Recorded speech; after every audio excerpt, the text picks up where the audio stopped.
I'll call the May 10th, 2022 County Council Workshop to order. Our first order of business is to recognize Danielle Russell and Brian Butts with Keystone Substance Abuse. If you want to come forward.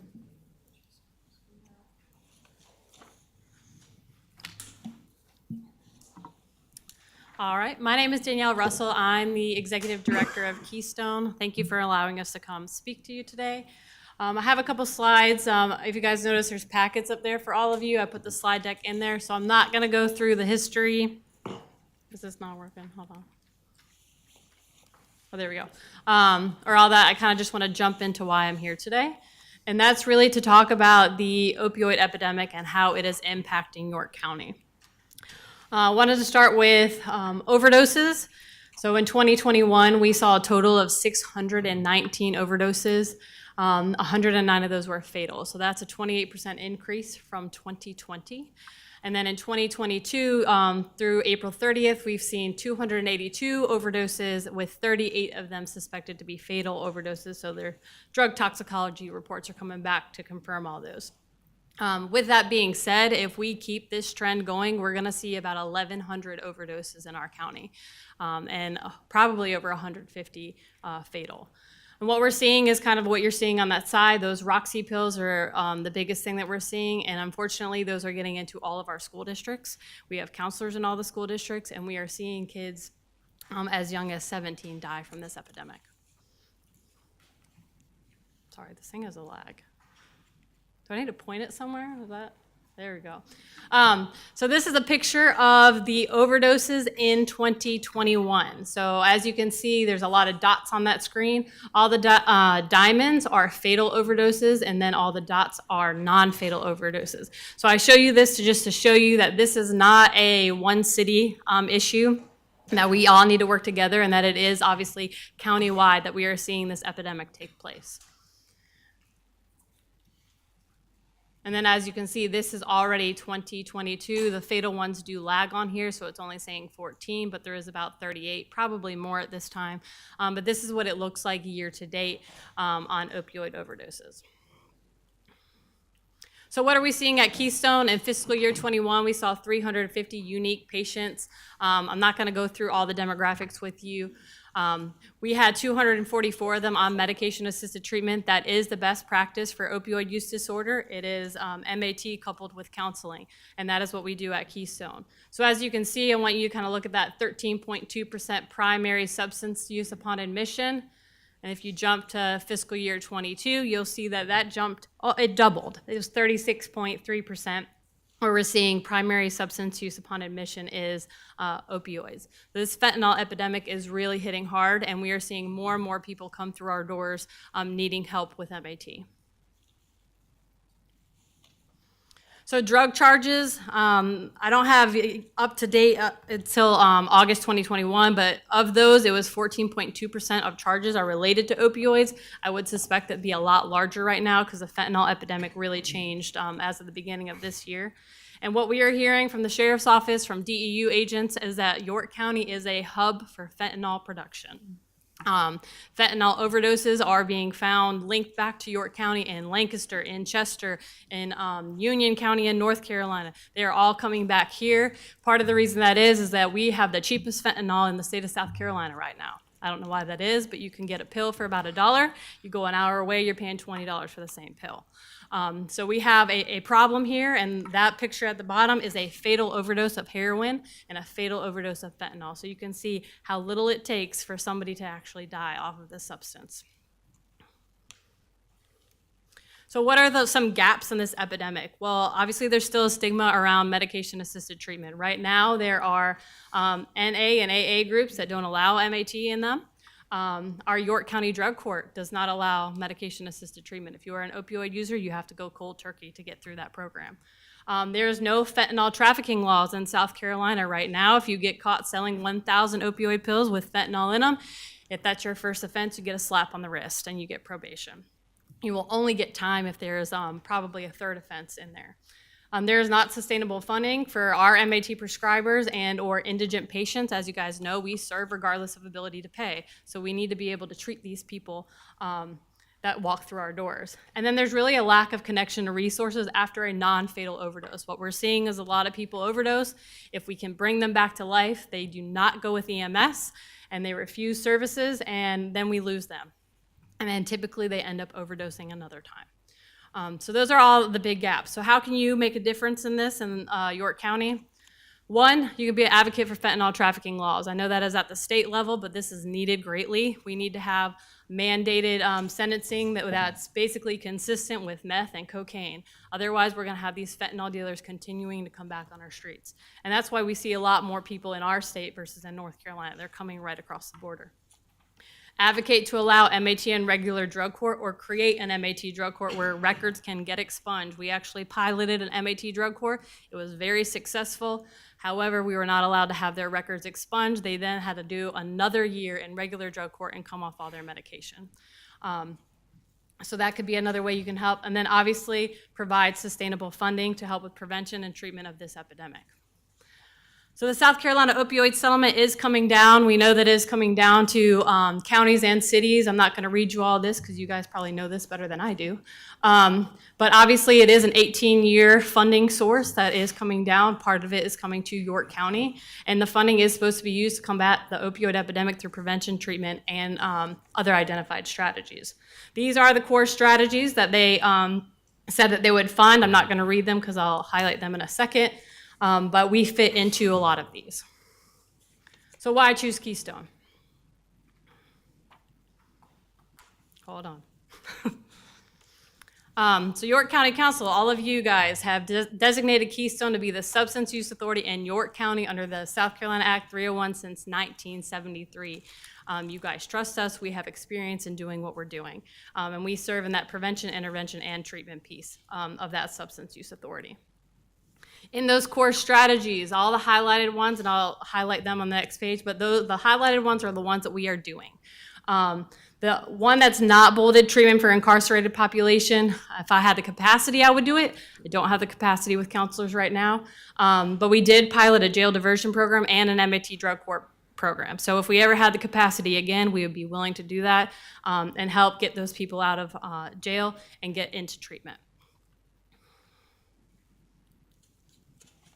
So what are we doing to combat the opioid epidemic? We are a community distributor for Narcan. Anybody can walk through our doors, don't have to give us our name, anything. It's completely anonymous. They can ask for Narcan, we give it to them.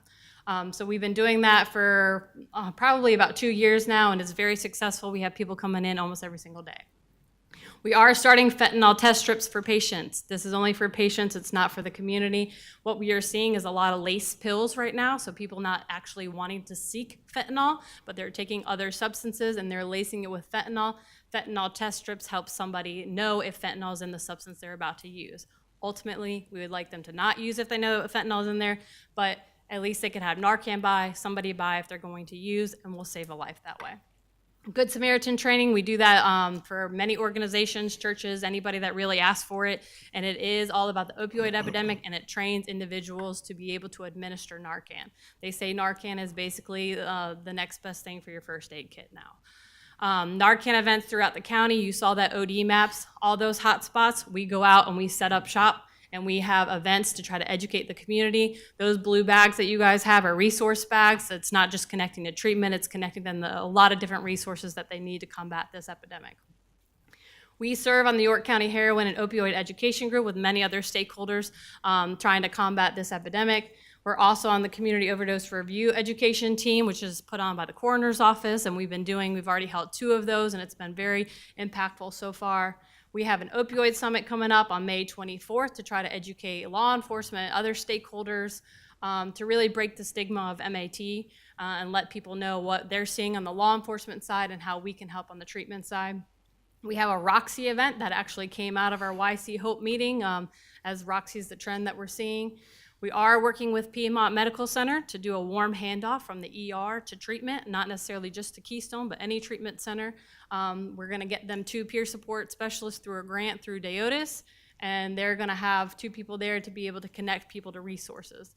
And then obviously, I've already mentioned, we do medication-assisted treatment. We have naltrexone, buprenorphine, and Sublocade. Sublocade is new. It is an injectable MAT, so you can get injected and have it lasts for 30 days. I know there's some people that think buprenorphine can be kind of have diversion and going out, but Sublocade kind of eliminates that. So it is another medication that we are offering now at Keystone.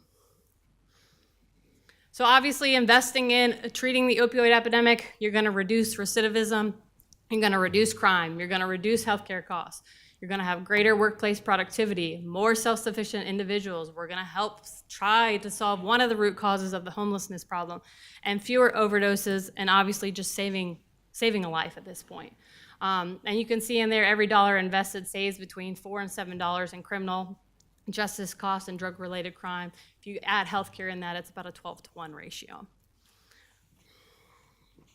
So what are we asking for from the opioid settlement? We are asking for $135,000 a year to sustain our primary MAT prescriber. As you guys saw, the numbers are growing significantly coming into our doors, and this funding will help sustain that person. She was funded through a grant that just ended on April 30th. So right now we do not have funding for her. So we're trying to make sure that we can sustain her long term as we are seeing these numbers grow. I also put our MAT budget in your packet that you can reference, and you will see that a lot of our revenue coming from that is from non-sustainable funding that can be taken at any given day. And that is about $497,000 that would be taken away from this non-sustainable funding. So if we can at least save our prescriber, then we can keep serving our population. Anybody have any questions? Thank you, Danielle. We appreciate all the information and the good work that Keystone does to protect our community. Are there any questions from council? Yeah, I do. Mr. Audette. Yeah, I've got a couple of questions. First of all, thank you for this information.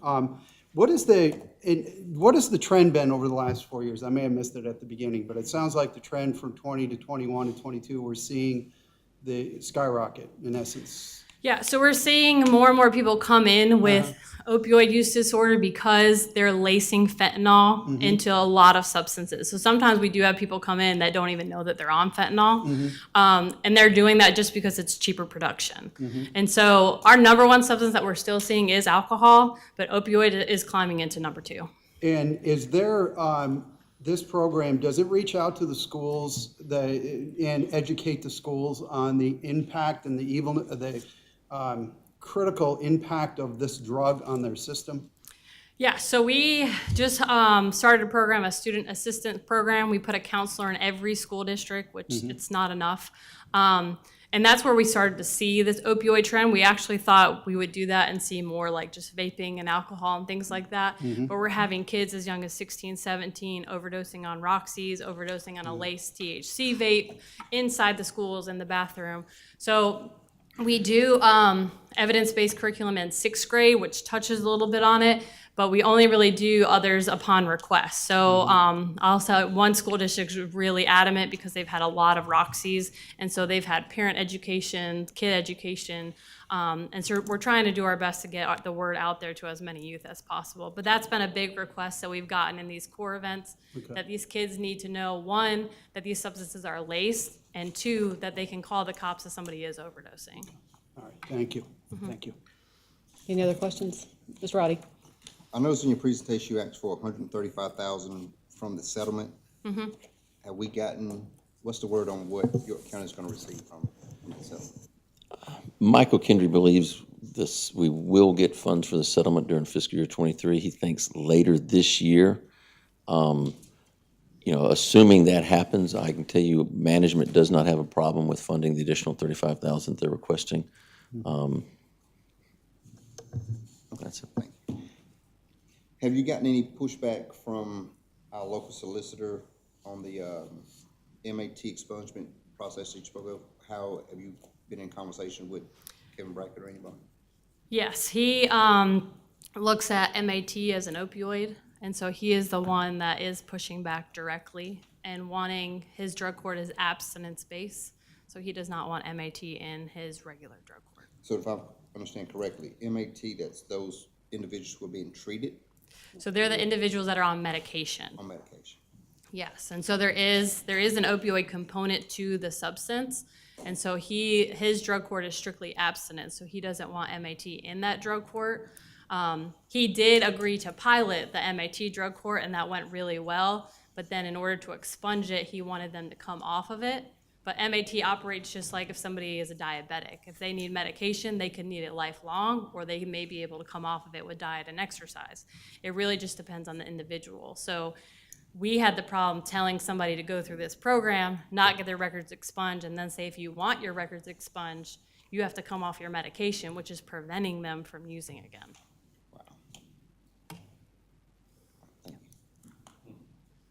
Are there any jurisdictions that do it the way that you would recommend that it be done? Charleston does it very well, and they allow MAT in their drug court. So, from an example of law enforcement, you made a comment about enhancing our laws around this issue. Yes.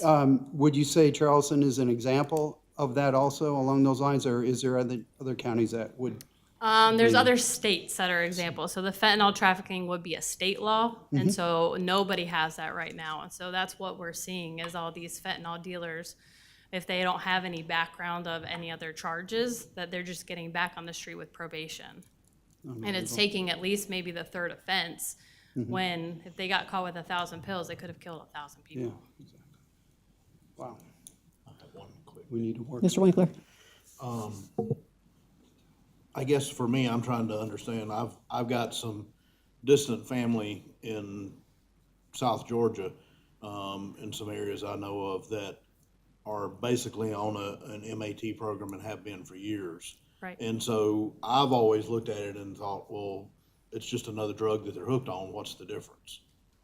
And so I guess I'd like for y'all to help explain that to me, because you're taking them off an illegal drug, putting them on a legal drug, but they're still on it for however long. What's the difference? Why is that better than, other than it's legal?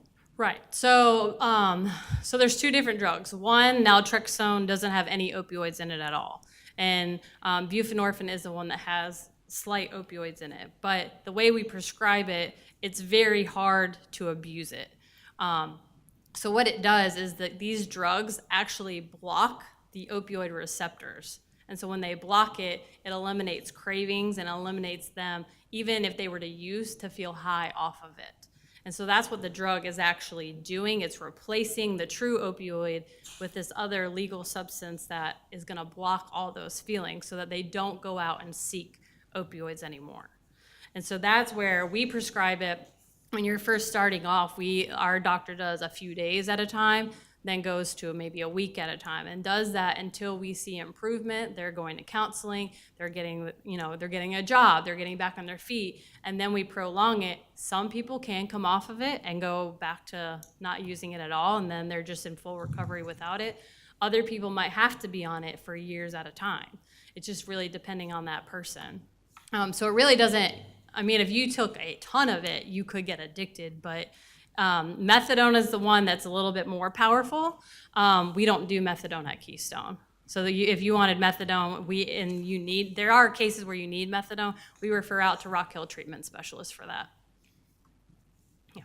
I know it's a problem, because I hear that many of our local schools now have Narcan in them just because of that. So. Thank you, Danielle. We appreciate Thank the you. information. At this time, I'll recognize Jason Hyatt, Executive Director of the York County Library, to address council. Good evening.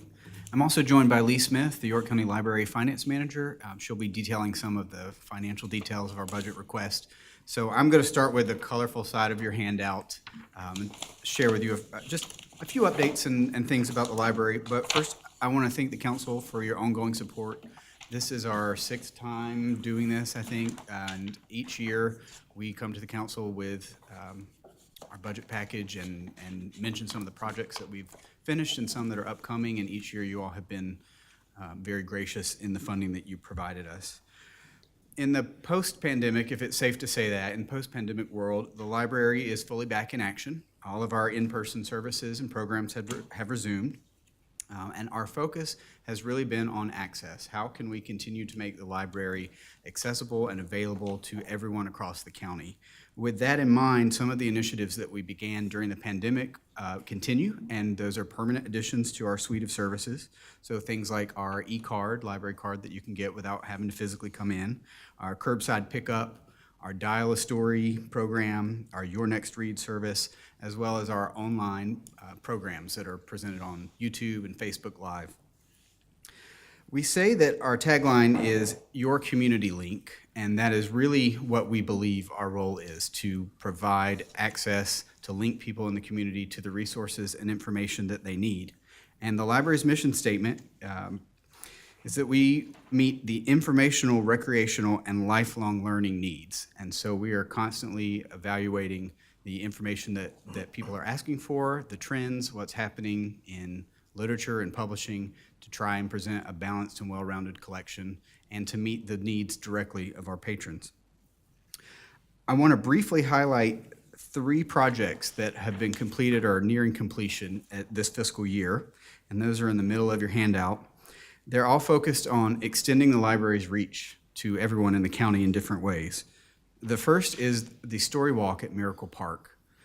If you're not familiar with a Story Walk, it is basically an installation of pages from a book. In this case, we worked with the author, Dr. Nicole Julia, and she granted us permission to reproduce the pages of her book, Louie's Together Playground.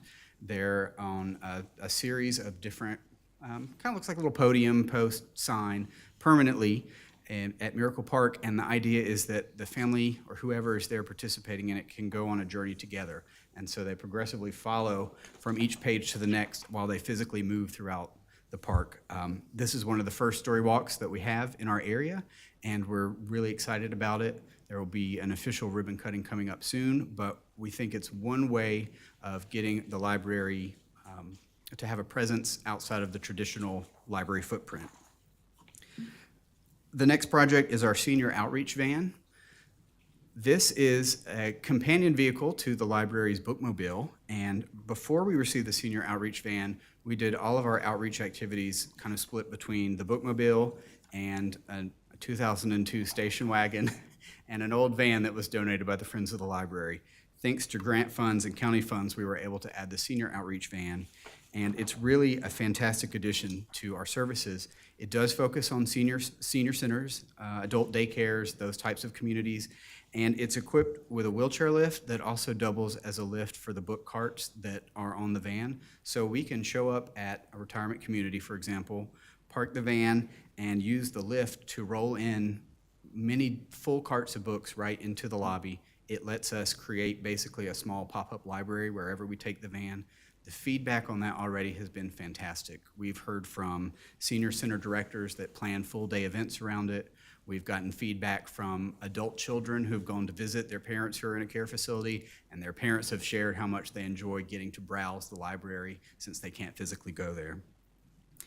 The last thing I want to highlight, and this is something that we talked about and requested in last year's budget request, and it's in the installation process right now, is our remote locker system. So at all 5 of our York County Library locations, you will find the remote locker system. It will look much prettier than the picture, but we can't install the graphic wrap until everything has been finished with the installation. So for now, kind of looks like a silver box, but this will let people pick up their holds from the library 24 hours a day, 7 days a week.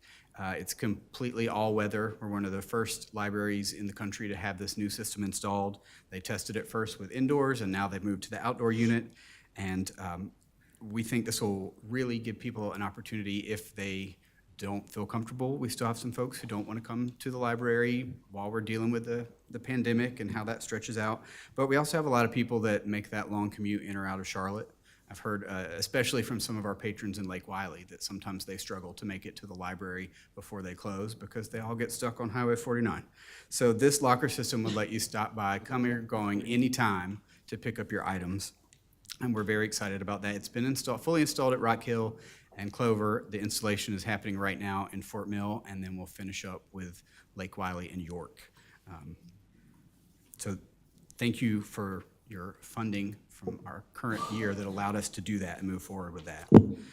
In addition to trying to constantly expand access and look at our programs, we also strive to be good stewards of the public funds that we receive. I want to share one example with you from the sheet that I think is particularly noteworthy. We are a member of the SC Lens Consortium. It's 20 different library systems as well as the state library that share their collection across the state of South Carolina.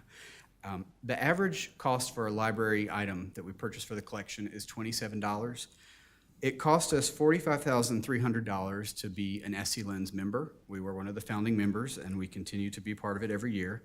And that cost includes the platform fee, because we all use the same catalog, as well as the courier service that transports the materials across the state.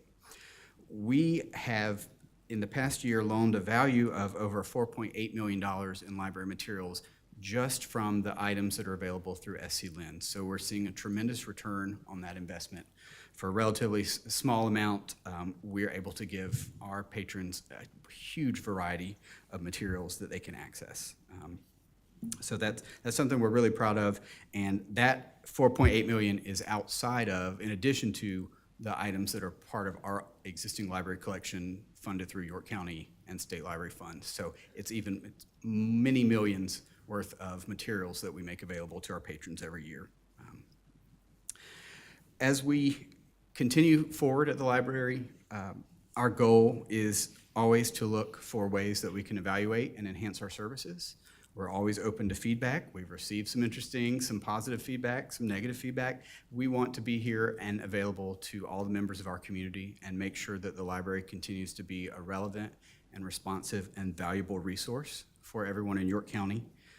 If I've learned anything over the pandemic, it's that our folks are really, really passionate about their library, and the folks who love the library truly love it. So I thank you for allowing us to continue serving them and for helping us continue to work toward our mission of being your community link and meeting all the various needs of our patrons. I'm going to turn it over to Lee Smith, who will go over some financial details from our request. Thank you, Jason. And I apologize, I will not be as eloquent as Jason, so excuse me while I fumble. For increase in revenue, we're just asking that we receive the new value of a mill. We're not asking for an increase in our number of mills. And other than that, our anticipated increase in revenue is just increased donations from our Friends of the Library. Their revenues have recovered from the past few years, so we're seeing an increase in funding from them. So as a way to use the increased value of a mill, some of the things that we hope to do is to have a full-time custodian position that would serve our York, Lake Wiley, and Clover branches so that they're not relying on an outside service. As well as 2 part-time positions, one for our Rock Hill YA department so that they can be staffed at all times, as well as one that we would ultimately end up in York as a way to relieve some of the need for hours there and one of our other branches. It would allow us to shift some hours from York to Clover and therefore help both branches. We would also like to follow the county's example with doing a merit increase for our staff this year. Fringe benefits, those are obviously increasing with the increase in retirement costs and the estimated increase in health insurance. So we've accounted for those. Our insurance, like our liability insurance, looks to be increasing. So that's fun. So the other ways that we would use it, we're seeing a slight trend in increased cost of postage and shipping in our agency mail service that Jason mentioned, but that's only a couple $100s itself. Printing, supplies, and marketing, those are just increased costs in supplies. Vehicle operation and maintenance. So as you see, we have a new vehicle on the roads, and so we're just estimating the increased need to care for that, as well as our maintenance van that should be coming later next year. It's just been held up. We are hoping to have a slight increase in staff development so that we can continue to serve our staff with training needs and engagement needs. Computer maintenance, this is one area where we have a somewhat significant increase, and this actually includes more than just our computers. That's where our security equipment and things like that come in. So we're hoping to get like a new microfilm machine as well as some cameras to put more, to be able to better monitor our new book lockers. Public programs, we are hoping to have some increases there, but those are largely going to be, that increase in funding is largely going to come from our Friends of the Library. Furniture and equipment, this is not actually an increase, this is a decrease because, as you know, last year we all funded the lockers, and so those are not going to be part of our budget anymore, and so we've reallocated the funds that we used in that area last year towards the increase like salary costs and material costs. And so that's the final increase that I want to discuss is we are hoping to increase our library material budget to meet our growing demand for materials in both our virtual and print collections. And just on a whim, I looked today at just one of our online services. It's Hoopla, and we have 2,895 patron requests outstanding for us to fill, like, as of when I checked it this afternoon. So we have a significant number of patron requests that we are hoping to continue to be able to meet. And that number doesn't really ever go down. They keep coming in. So those are our budget requests. Thank you, Lee. As I understand it, management recommends this request. And is there anything to add? Yes, ma'am. I will add, Jason and Lee do a wonderful job throughout the year and during budget time of living within their means. It's always impressive to listen to the programs they've added during the year without increasing their millage. I can't tell you how many years in a row now they've gone with that increase in taxes. Jason and Lee do a wonderful job during the year to call and ask questions if necessary as well. So I think they have a very good budget and management supports it. Thank you. Any questions from council? Mr. Roddy? Oh, I was just wanting to make sure. I just wanted to show off my library card that was attached to my key ring. I mean, when you got up and started speaking, I say, I was just up there the other day. But I noticed you said we paid $45,000 to become a member of the consortium. Mm-hmm. And you say right now, with books or materials being average $27, and you say we've hit over $4 million. About how many are those books or materials that were transferred to York County residents? And that's how. So about how many? What's like a total number of pieces or books? A total number, like individual items, it's well over 100,000 for the past year. And of course, the other part of that is that we loan out items from the YCL collection, right. And we are I think we're the largest system in SCLN, so we send out about 60 to 70,000 items a year outside of what we're bringing in. So there's a lot of material changing hands, and in certain areas, like the Anderson Library has a really well-developed music collection, much larger than ours was because York County didn't buy music. So it gives us a way to really provide things to our patrons that aren't part of our collection and that would be cost prohibitive to try and build a collection. Right. So it's a great value.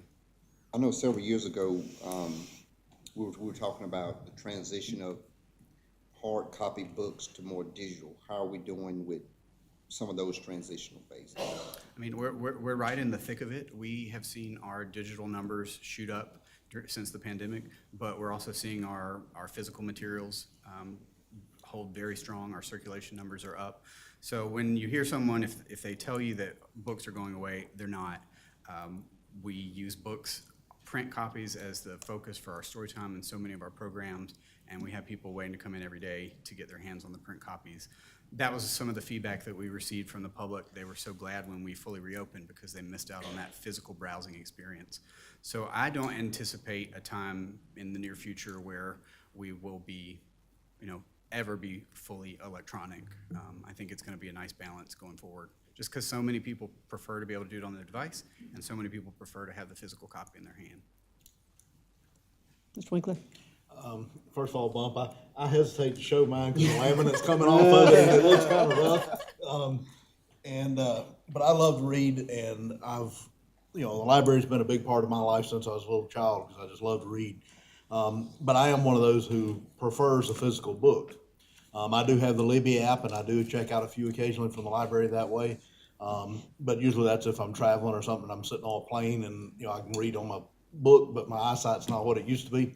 So I prefer physical books, and I have my own library I love. It's terrible for me to go into a bookstore because I never leave without buying a bunch. So one comment, I'm glad to see the lockers are going in place because that would allow somebody like me who, will be here till way after the library's closed tonight and most nights to be able to get a physical book without having to go to the bookstore and buy it. And the other question one question I had was on the senior outreach van. Are the seniors allowed to, I know you said they're allowed to browse what you bring, but are they also allowed to request something to be brought the next time you come so they can check out what they want? Yes, absolutely. Our outreach staff fills requests all month long, and at the next stop, they will take them. So that happens with the senior van as well as the bookmobile. We have a lot of circulation, a lot of regulars. We also do some homebound delivery that's done from the car that are regular patrons who will call and will take books directly to their home if they're not able to get out of the house. So, Have you ever thought about working with the maybe I'm drawing a blank on it, but one of the services that does food for homebound seniors to be able to partner with them to get the books delivered while they're doing that, save you some money maybe? absolutely, that's a suggestion I'll talk to our community engagement manager on, because we're always looking for ways that we can be more efficient. But thank you, I love that, and I think the senior outreach thing is a big deal for the seniors. Thank you. Mr. Audette? Yeah, I think, first of all, thank you for this update. Appreciate it. Jason, I just want to thank you. I know you and I talked a few weeks back about some issues which I was concerned about and still continue to be concerned about, how the National Library Association reviews books and what they send for, what they expect, and what they don't send. And there's concerns on my part and other constituents that it appears to me to be agenda-driven coming from National Library Association. Our conversation, I thought, was very good, so I appreciate that. And I know that you are going to be working on getting different type of reviews done on other books and et cetera. So is there any update that you may be able to share with me in regards to that? So several of those initial action items that I described via email, we've already had the initial discussion with our management team and started to lay out a plan for how we're going to do a full revision of our collection development policy. Okay. Looking at best practices, and one of the things that is a best practice is to cast a wider net and identify additional sources. So those conversations and those action items are in progress. Okay. In fact, a review came across my desk yesterday for a title that specific to some of those topics that has gotten some reviews in mainstream press and presents a different point of view. So, we'll be adding that, and I know one doesn't completely counteract multiple, but that's the path we're headed on. And I'm already encouraged by what I'm seeing from our staff. Okay. Okay, thank you. I appreciate the update, and I'll probably reach out to you once in a while just for an update. I appreciate that. Yeah, Thank you. I know sometimes if patrons have questions or concerns, they might get you before they get me. So I'm always happy to talk with any of you, directly with you or with patrons that might contact you if there are questions, concerns, and if you have things that you need from the library. 'Cause we are here for everyone, so. All right. believe that. And that Thank you. reminds me, sorry, of one quick question. We kind of talked about this last time y'all came and spoke, but there are a lot of local authors in York County. Who do they reach out to at the library to try to get their book, if they want to donate it or whatever, to get their books into the library system? How do they go about that? Yeah, they can just do the main contact us from our website, and it'll get routed to the folks who select the materials. Sometimes a local author, depending on how they're published, it might not meet the guidelines. Some of them self-publish. Right. But we do try and be really considerate for local authors especially. And we have an online platform that we participate in called BiblioBoard, which allows self-published authors to immediately make ebook versions of their materials available. And we've had people reach out to us specifically about that so that they could get their book in library users' hands. Thank you. Thank you. Thank you both. We appreciate you being here tonight. Thank you. All right. At this time, I recognize Sabrina Gass, the coroner, to address the council regarding her budget. Hello, thank you for letting me come before you today. I am here to ask for you to reconsider the management's recommendation for a vehicle for my office. If you remember, in November of 2019, I came before you asking you to convert a grant position that I had gotten for a deputy coroner into a full-time position, which you did, and I truly appreciate that. That request was based on the needs of this county. That original position was an opioid grant for a drug investigator in my office, and you have heard the impact of fentanyl overdoses in this county. It's just ironic, I didn't know she was gonna be here today, so thank you. That position was converted to a full-time deputy coroner position in January of 2020. In that budget year, I requested a vehicle for that position. The grant originally did not pay for a vehicle because those types of grants don't pay for vehicles, but they will pay for the personnel. But it did pay for mileage for that deputy to drive, to take tox samples to SLED, to go to autopsies, to do whatever. So she got mileage reimbursement from driving her personal vehicle in that position. When the position was converted to the full-time deputy coroner position, we didn't have a vehicle for her to drive. County maintenance gave us a vehicle out of the retired pool. The reason for that was because when I talked to risk management, it was not recommended that she be driving her personal vehicle to death scenes. Personal vehicles were not equipped with blue lights, emergency anything, and let's face it, nobody really wants to drive their personal vehicle to a death investigation. You need a county vehicle to do that. So county maintenance gave us a vehicle which she has continued to drive. That vehicle has over 200,000 miles on it.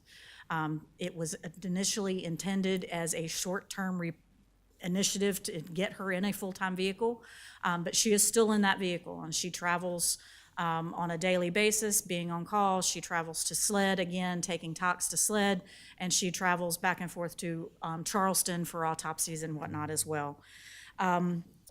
It was denied in the 2021 budget. I requested it again in this budget, and it was denied again, or not recommended by county management.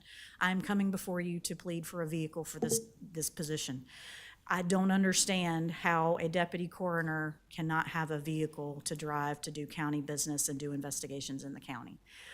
So I'm asking for the one-time cost of the $30,000 for the vehicle. That's what we have utilized in the past for the other deputy coroners, so that she has an acceptable, safe vehicle to drive while she's conducting death investigations in this county. Thank you, Sabrina. Any questions from council? Yeah, I just have one Mr. Audette. comment. Yeah, so I appreciate the ask on this one here. I've recently had several calls in regards to challenges because of the workload that they've been tasked with especially getting issues resolved for death certificates, et cetera. But it impacts in total it kind of falls along the lines with your discussion here with making sure that, again, these scenes are and what I've heard and the challenges I've heard are getting worse and more challenging out there. And I think to me, I would be in support of this vehicle, just because we need to make sure we are equipping these people that are getting on these scenes with the appropriate vehicle and something that's not going to have issues on the way there. So I would be in support of it. Thank you. Mr. Roddy? Thank you. I did just exactly what you asked me to do, to contact staff to ask about the vehicle. And I remember when you stood before us, and at the time I don't think it was recommended for us to give you that position. And several of us band together and we gave you that position. That is correct. Thank you. And I was trying to think back, was there any discussion at the time we granted the position about a vehicle? No, there was not. I mistakenly assumed that since a deputy coroner hired in my office, every other deputy coroner in my office has a vehicle. I mistakenly assumed that when I requested the vehicle for that new position in that budget cycle, that it would be approved, and it was not. 'Cause I kind of like the example that you gave me when you called me the other day about not pooling a vehicle. We wouldn't ask the detectives to pool vehicles. They need to be on call, and you kind of explained to me, you expressed to me your need and how it would work, or how difficult it would be to do the pool with a vehicle, that each one of your deputies has an actual vehicle. I kind of find it hard to believe that we will continue to ask you to operate in a different capacity with this particular deputy that you brought on. That was about the only, I mean, I just want you to know, I did call and contact staff and raise the question as to why this particular deputy is not gonna be given a vehicle. So we've had that discussion. Thank you. Anyone else? Any other questions? Thank you, Sabrina. Appreciate you showing.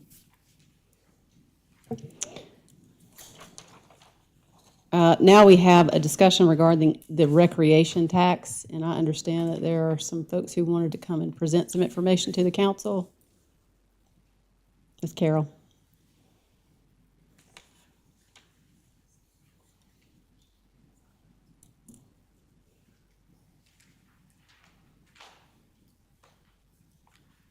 Madam Chair and members of the council, you know you've been around too long when they're asking you to come up and substitute back in some ways.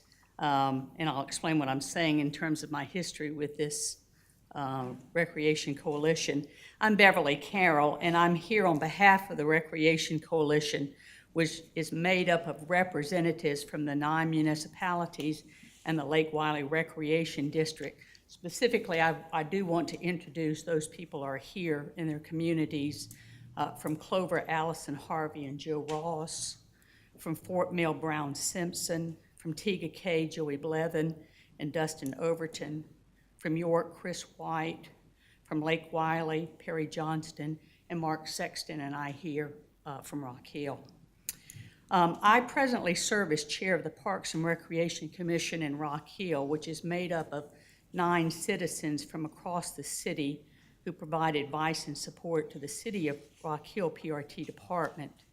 And I appreciate this opportunity to appear before you today to discuss the coalition from a historical perspective, but more importantly, to assist you in determining the very important issue of funding. We have a PowerPoint, and I am sure I am going to mess this up, but I'm going to do my best. As I said, there are 9 municipalities as well as the Lake Wiley Recreation District involved. The map that, these are the communities, of course, and the map is, I'll talk about this in a little bit, but what that map represents is the 4 school districts in the county. I want to share some history with you, and again, my reference. I had the good fortune to assist, together with the late Brother David Boone, who was chair of our Parks and Recreation Commission, in the creation of the coalition, together with others representing these municipalities who are present tonight, and some that are not, that don't have a representative. In 1978, and just to give you some of this history, you'll see, in 1978, and this is actually before I moved to Rock Hill myself, 3 years before, the municipalities, as well as Springs Recreation, which at that point was providing the recreational opportunities for Fort Mill, began talking with the county about recreation funding for the municipalities. Some funding was being provided, but honestly, it was not much. In the early 1990s, York County shut down its recreation department, but did continue with some funding to the municipalities. Over the next several years, it was clear that the municipalities were providing for the recreation needs of county residents who did not live within the boundaries of a city, and of course were not paying those taxes. To assist in the cost of serving more folks who were not paying that tax, several municipalities began charging an out-of-city fee to help offset the cost of programming. This did not help offset the costs associated with new facilities or parks or walking trails that were being used by non-city residents even at that time. So in 1998, the York County Recreation Coalition was formed, and this organization really was designed by people who just love recreation as volunteers.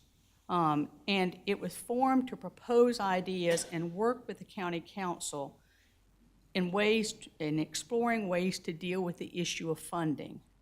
And as a result of that work with the then county council members, and particularly the chairman at that time, Carl Gullick, the county council agreed to provide additional funding to the municipalities. At the outset, however, the amount could vary every year, which made planning more difficult for those municipalities.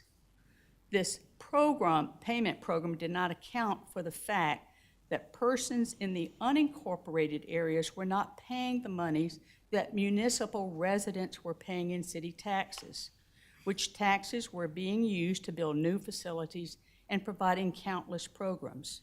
And I do think it's necessary to say and to remind everyone, the city residents are not only paying their city taxes, they're paying county taxes. They are county residents also.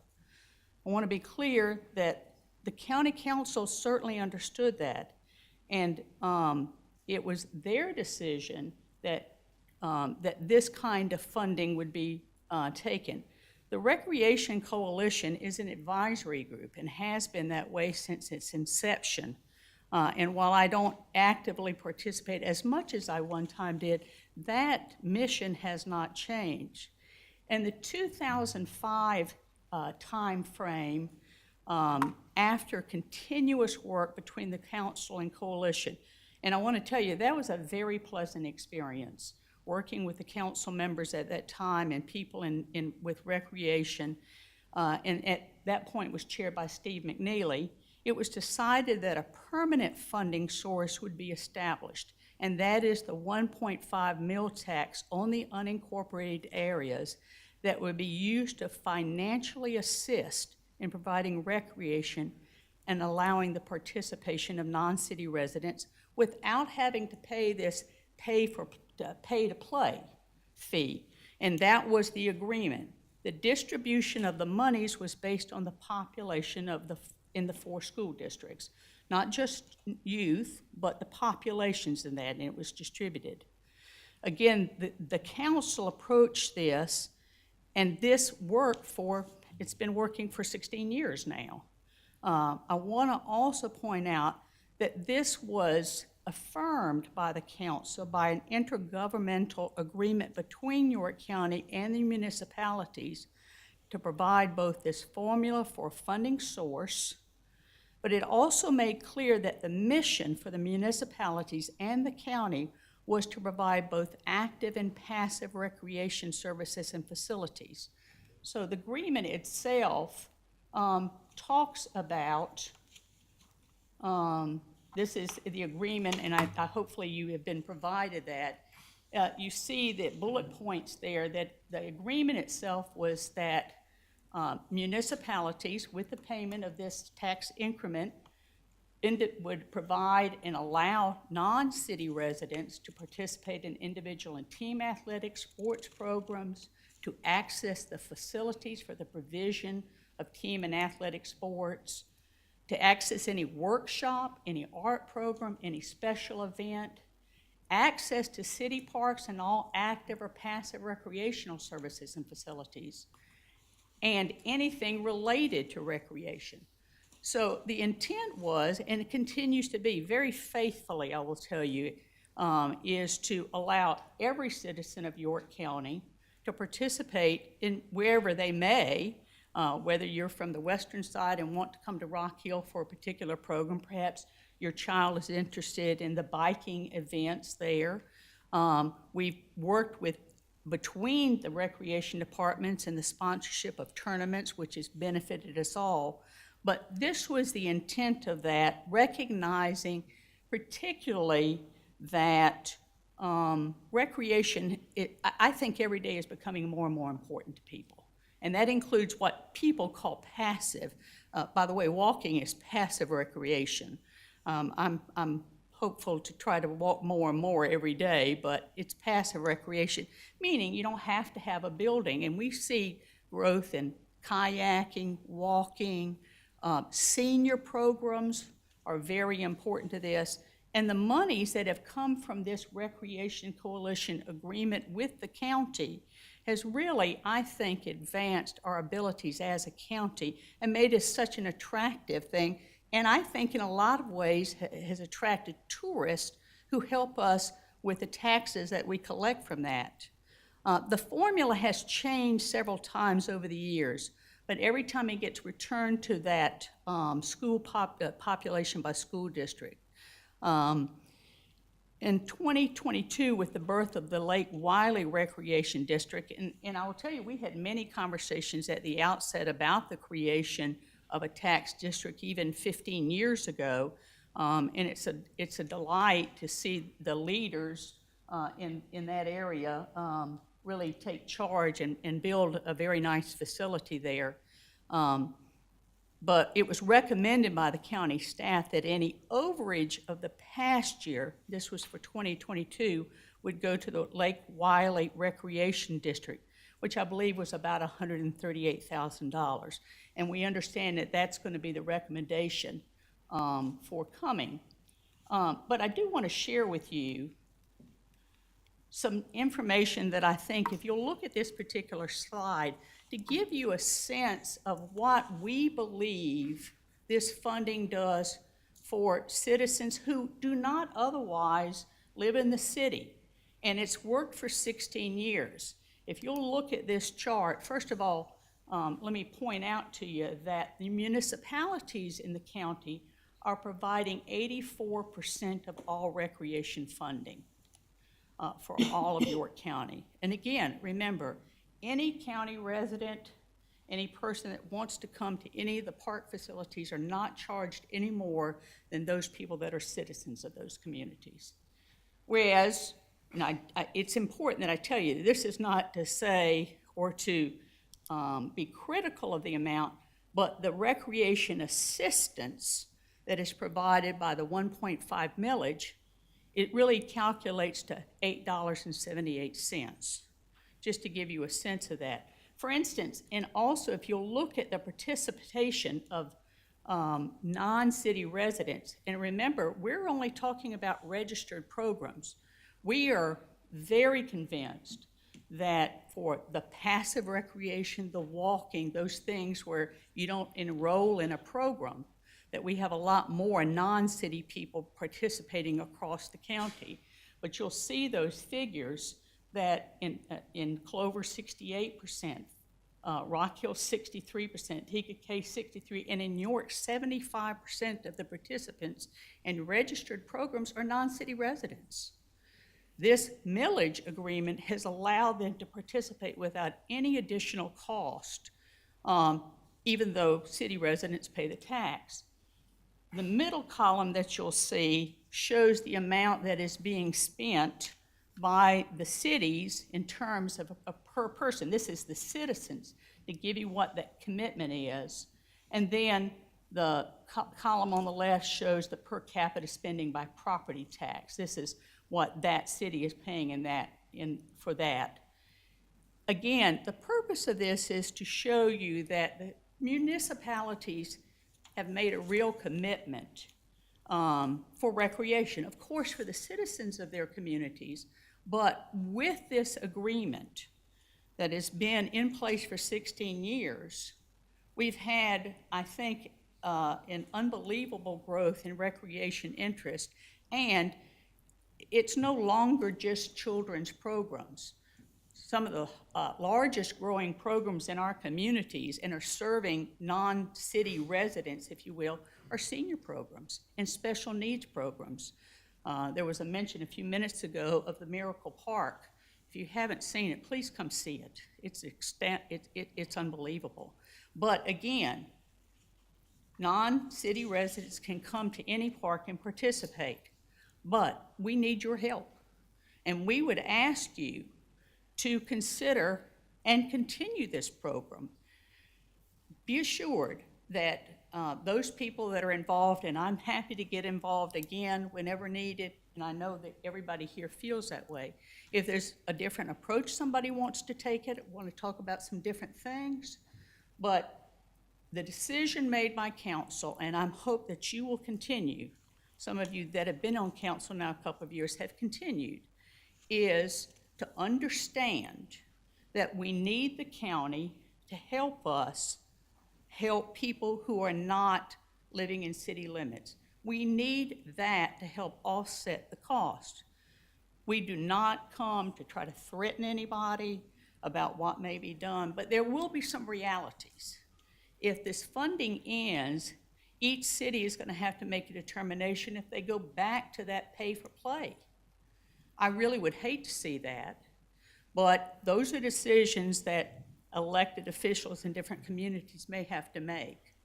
If we can continue to get the assistance in this manner, and I think it helps you as a county to have adopted this financial plan that has been developed, that, like I said, has been in place a number of years now. I think you will see continued growth, and I think you will see that those people that live in unincorporated areas benefit from the ability to participate in programs that they would not otherwise have. So we ask you for consideration. We're happy to answer any questions.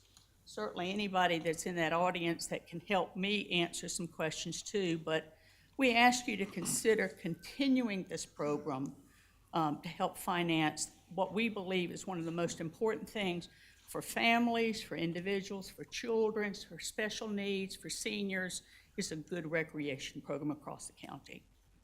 Thank you, Ms. Carroll. Any questions from council? Any comments from management? Thank you. Ms. Love? I'll take the opportunity of you being there and being able to answer this for us. Okay. So if the people of Lake Wiley were your constituents and you were an elected official who was, put in place to look out for them, what would you say to those people who were being, who are given a large portion of recreation to the county? We have people who come from all over the county to Field Day Park. This is a $13.5 million park that only the people of part of District 2 have funded. So what would you say to those constituents of yours who are paying into a countywide tax that's all going to municipalities, and yet the Rec Coalition has been unwilling to level that playing field? I mean, I'm in a really between a rock and a hard place because. Yeah, Councilwoman, I'm not sure about the Recreation Coalition not willing to talk, and that would be news, and I assure you that if that is the case, I will help facilitate that there will be talk. But here's where the difference and the comparison. What they're now paying is what city residents are paying in their city taxes that built the recreation facilities in Fort Mill, in Tega Cay, in Rock Hill. And actually, before the coalition came about and this money happened, the small towns in our community, in our county, weren't getting any money. Neither was Tega Cay, by the way. And it was then already a growing community. So I understand how the tax direct, in fact, I remember Perry and I talking about this many years ago, that the tax district was the way of kind of equalizing that. So while I understand that everybody has to answer to the constituents, we do too. Right. We have to be able to say to the people of Rock Hill, it makes better sense to allow non-city residents to come in here, even though you're paying city taxes. And I would honestly say the same thing to your constituents. So those people that are paying the city taxes, those taxes are remaining in the city. The people that live in Lake Wiley, those taxes are going to the cities. So they're not remaining in other words, a city tax. If I live in the town of Clover and I pay a recreation tax, that's staying there. If I live in Lake Wiley and I pay a recreation tax, it's going to the cities and municipalities. But again, we're paying a city tax to build some facilities. I can just talk about Rock Hill because I hear that every month. But we are also, as county residents, paying our taxes, which are going, and I'm delighted to help build other facilities around the county. Fort Mill had some things built. We did. Other communities did. I think that's the way the county is designed to function. The difference is we all understand is the area around Lake Wiley is not incorporated as a city. Thus, I understand, and I wasn't involved in all the details, is the creation of the tax district, which is equating, and we've seen it happen in other cities. So again, I would say Everybody's paying their fair share, and honestly, city residents and maybe the people there are paying maybe more. But the benefit of being able to provide recreation for all the people in York County, I think has a benefit that far outweighs that concern.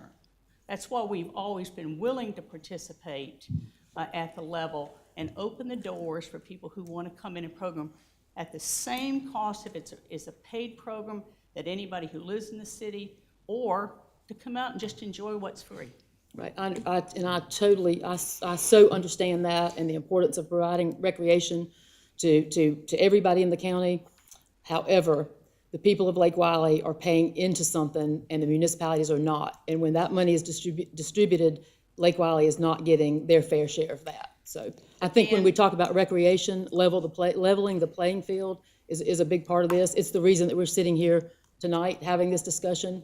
And there have been meetings with the Rec Coalition that I wasn't in those meetings and you weren't in those meetings, but those meetings didn't go well for the constituents that I represent. So I personally feel like this has run its course. I think it is an overlapping function of services countywide, and I don't think I personally don't think that the unincorporated residents are benefiting the way that they did 15 years ago. Well, I would, I respect your opinion about that, but I think the numbers will show that the unincorporated citizens are benefiting from being able to participate in the recreation facilities that are located in the cities. So we don't typically debate the issue of whether or not to pass the ordinance. What I would ask is that that we ask questions, if there are questions of Can I ask council. Kevin a question?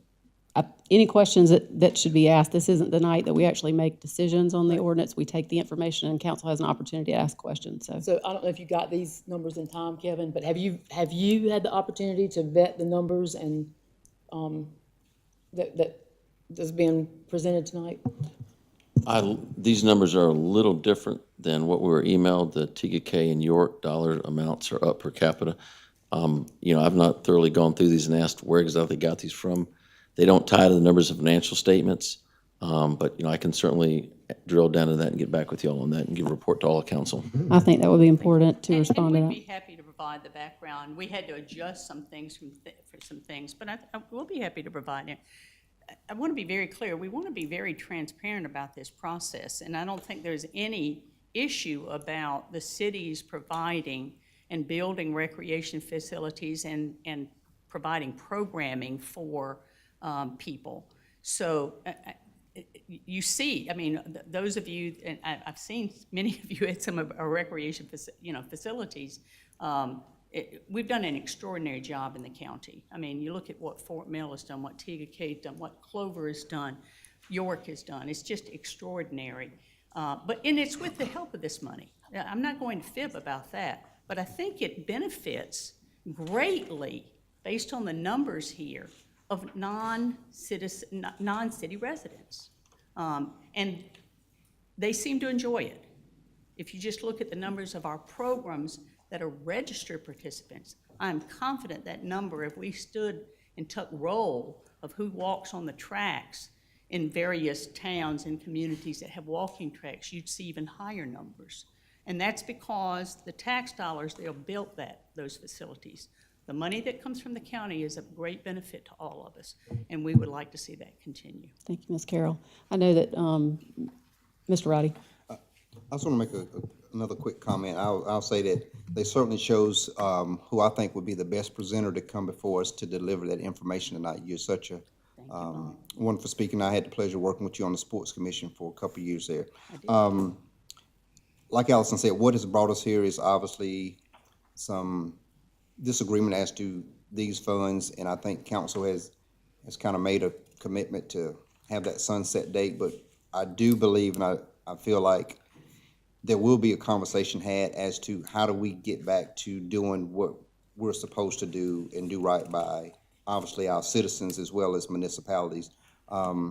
It's unfortunate. Sometimes you have to start over to get it right, and I think when we looked at putting a sunset date on these rec funds, I think this is an opportunity to start over, to include the likes of Lake Wiley into the total formula, the total conversation, because they are new have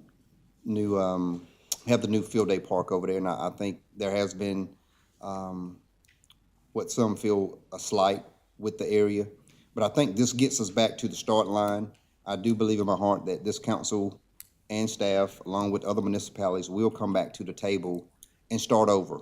Because as you noted in your presentation, how we've started, we scaled back, stopped, and picked it back up and made things better. And I think this is just an opportunity for us to move forward and start over and make it better. Because one thing that we had some heavy discussion on with council was some wanted to kind of end it right away, and we had the discussion to say, no, because we know municipalities were putting this in their budgets for this year, and so I think many of us didn't want to do it that way, so we allowed everything to go through as normal for this fiscal year, because everything's already kind of laid out, and I do think this gives us a great opportunity to start over, come up with a new formula, come up with a new way of doing and dividing the money and dispersing the money in a much more equitable way across all municipalities. And I look forward to having that opportunity to be in the room, to share whether it's new knowledge or new ways of doing things, because many of us up here feel like the formula that's being used has kind of outlived its day, and I think this is a wonderful opportunity for us just to start over and look at something totally different, and hopefully we'll be able to come away with something that we're able to go forward with. If not, then I guess it'll stay, kind of in the locker room at that point. But I'm proud of what Rock Hill's done. I'm proud of what all the municipalities have done across York County, because we have some immense parks. We have some tremendous parks in this city, this county, and across the state. And I think we rank up right at the very top when it comes to recreation. So I look forward to having those discussions going forward. But we had some real tough conversations about what to do right now. How do we handle this situation with the monies this year, and how do we eventually get back to the table going forward? So hopefully we'll have those discussions with the municipalities, with this council, with staff and management. Even though I think we've made the commitment to do what we're set to do now, it just leads us back to the table to reinvent something or come up with something that fits all municipalities across York County. Thank you, Mr. Roddy. Any other questions of the coalition? Again, I know we're not supposed to debate it here. I just want to make sure that the coalition, everybody knows. Been comments made that the council's decided something or moving. Council hasn't voted on anything yet. We've talked about this a whole lot, and we're not voting on it tonight. We're not discussing it tonight. This is supposed to just be information. So there will be a vote on this, and judging from what you hear from the different council members, you probably can tell how that vote may go. But there's been no vote on this. This is just for us to get information tonight, and we will vote on this when we vote on budget in the future. I appreciate that, Councilman. Any other questions?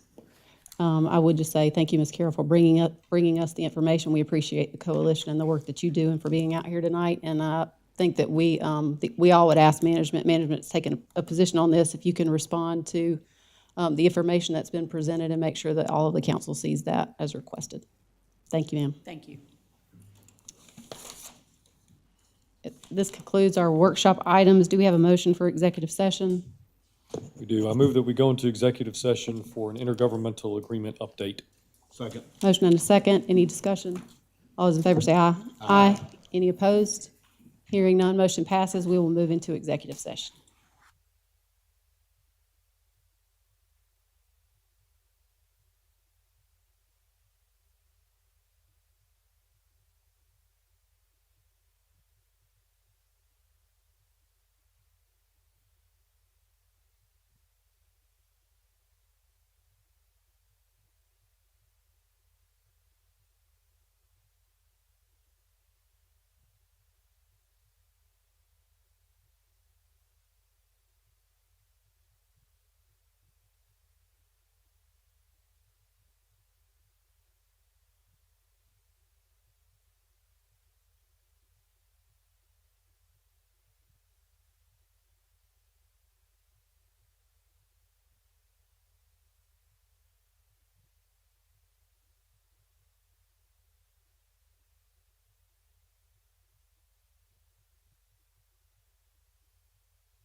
Executive session, no action was taken. Do we have a motion to adjourn? So moved. Second. Motion second, all in favor say aye. Aye. We are adjourned.